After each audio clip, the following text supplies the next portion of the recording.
Hello, dear listeners. Welcome to another scary story to tell in the dark. Today, I'm going to share a tale that has been making rounds on TikTok and Reddit forums. This story isn't too frightening, but just mysterious enough to keep you wondering what happens next. So, get comfortable, perhaps dim your lights a little, and let's begin our journey into whispers in the basement. In a small town called Maplewood, there lived a 10-year-old boy named Oliver, who had just moved into an old Victorian house with his parents and little sister Emma. The house stood tall with its wooden panels painted in faded blue, and had large windows that seemed to watch everyone passing by. Oliver was excited about the move at first, as the house was much bigger than their previous apartment in the city. He had his own room now, with space for all his books and toys, and a backyard where he could play with the neighborhood kids. The first few days in the new house were busy with unpacking boxes and arranging furniture, giving Oliver a little time to explore. His parents were always reminding him to be careful around the house, as some parts were quite old and needed repairs. The creaky floorboards and the occasional whistling of wind through small cracks made interesting sounds that Oliver found amusing. He would often try to mimic these sounds to make Emma laugh, which worked every time. One afternoon, while his parents were busy setting up the kitchen, Oliver decided to explore the basement. His mother had told him not to go down there alone until they had properly cleaned it, but curiosity got the better of him. The wooden stairs leading down were steep and narrow, making a soft creaking noise with each step he took. The basement was dimly lit with just one small window near the ceiling, letting in a thin stream of sunlight that created dancing shadows on the concrete floor. Oliver felt a slight chill as he reached the bottom of the stairs, but he wasn't scared. The basement was filled with old boxes left by the previous owners, some shelves with dusty jars, and a workbench in the corner. Nothing seemed particularly unusual or frightening about this space, just old and forgotten. He walked around, examining the corners and the ceiling, wondering what his family could use this space for. Perhaps a game room or a place where he could build models without making a mess upstairs. As he was about to head back up, he heard something that made him pause. A soft whispering sound coming from behind the stack of boxes in the far corner of the basement. Oliver stood very still, listening carefully to the soft sounds that seemed to flow through the basement air. At first he thought it might be the wind coming through a crack in the foundation, or maybe water running through old pipes hidden in the walls. The whispers were so faint that he could barely make out any words, just a gentle hum of sounds that rose and fell, like someone talking very quietly. Curious rather than frightened, Oliver took a few cautious steps toward the stack of boxes where the sound seemed strongest. "Hello?" he called out in a small voice, not really expecting an answer. The whispering stopped immediately, leaving the basement in complete silence except for the distant sound of his mother moving furniture upstairs.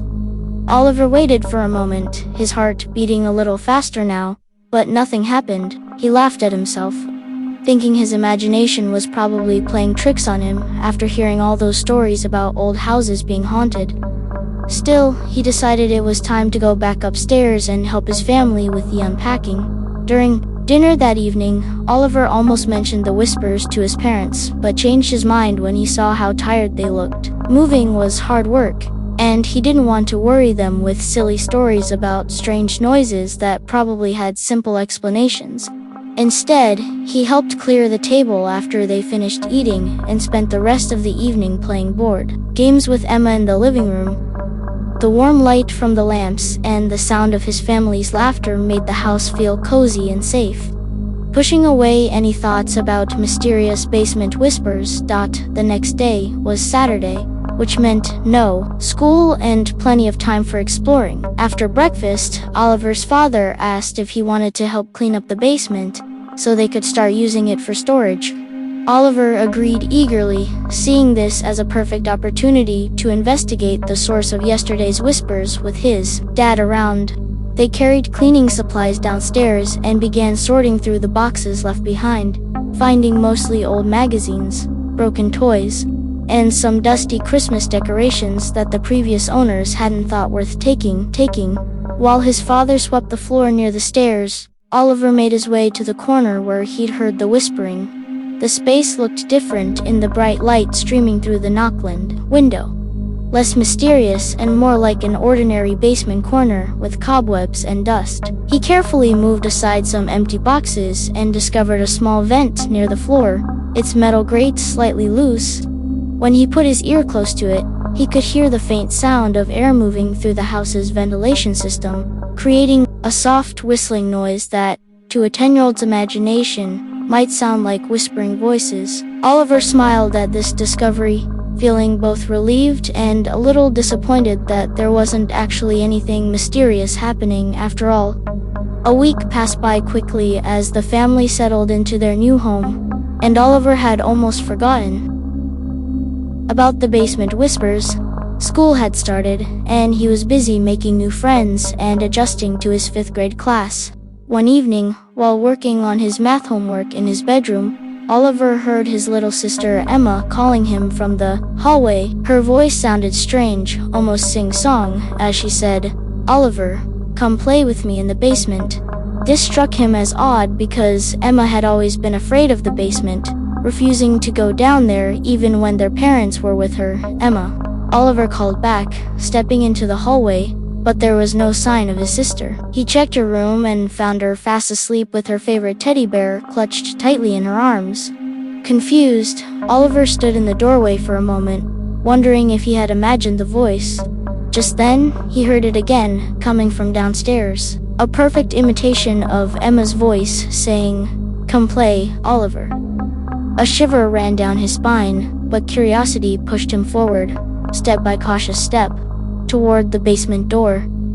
The house was quiet except for the sound of his parents watching TV in the living room. Oliver hesitated at the top of the basement stairs, his hand resting on the cool doorknob. Part of him wanted to call his parents, but another part was determined to solve this mystery on his own. Taking a deep breath, he opened the door and switched on the light. The stairs looked ordinary enough in the yellow glow of the single bulb, but the shadows at the bottom seemed darker than usual. "Hello?" he called down, trying to keep his voice steady, despite the nervous flutter in his stomach. No answer came from below. But as Oliver stood there listening, he noticed something different about the basement now. His father had installed some shelves along one wall last weekend, and they had organized all their storage boxes neatly. Nothing should be out of place, yet he could swear that something had changed since he was last down there. Gathering his courage, Oliver descended the stairs one by one, wincing at each familiar creak of the old wood. The basement air felt cooler than the rest of the house, raising goosebumps on his arms as he reached the bottom step and looked around. Everything seemed normal at first glance. The shelves with labeled boxes, the old workbench, the small window now covered with a curtain his mother had made, but then he noticed that the vent grate he had discovered earlier was now completely removed, leaning against the wall beside the opening. Oliver approached it slowly, kneeling down to peer into the dark square hole in the wall. A soft breeze seemed to come from inside, carrying with it the faintest scent of something sweet, like cookies, baking, or candy. As he leaned closer, the whispering started again, but this time it was clearer, almost like someone was right on the other side of the wall speaking directly to him through the vent. "Oliver," the whisper came again, sounding neither like Emma nor like anyone he knew. It was a gentle voice that somehow reminded him of wind blowing through autumn leaves. "We've been waiting for someone like you to find us." Oliver's heart raced as he tried to peer deeper into the darkness of the vent, but could see nothing beyond the first few inches of the metal tunnel. He thought about running upstairs to get his flashlight, but feared the voice might disappear if he left. "Who are you?" Oliver asked, his voice barely above a whisper. "And how do you know my name?" The air from the vent grew slightly warmer, wrapping around him like a soft blanket despite the basement's chill. For some reason, he wasn't as frightened as he thought he should be. The voice had a kindness to it that made him curious rather than scared, though he remained cautious as his parents had always taught him to be with strangers. "We are the Whisper Folk," came the reply. now sounding like multiple voices speaking in perfect harmony. We live in the spaces between walls, in the quiet corners of old houses where children's imagination keeps us alive.